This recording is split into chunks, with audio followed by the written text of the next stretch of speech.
zamanin shugabannin baya irin su Sardauna kada kuma mai sauki ne. Al'umma ba su da wata bukata wajen gwamnati mai yawa. Domin tattalin arzikin da ake da shi a baya ya sa hatta ayyukan da gwamnati ya kamata ta yi mutane suka yi wa kansu ba tare da sun damu ba.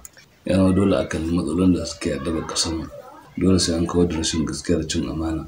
Sannan sai an shawo kan matsalolin cin hanci da kashirin murawa da masu mulki suka saba yi tun fil azal. Ko dai kowa ya haɗura da haɗama da rashin gaskiya a ceci ƙasar tare ko kuma ƙasar da duniya idan kowa. Alhalin kowa na riƙe da malamin duniyar ta hannunsa ma'ana koyarsa. Sunana Turon Dutse wanda kuma sai da Usama. Hutun na lokacin kamfen fa gida-gida suke lekawa. Sun mana alkawar su juya su tafi gobe su dawowa. Ai muna ganin sun burge hasabulai suke jarabawa.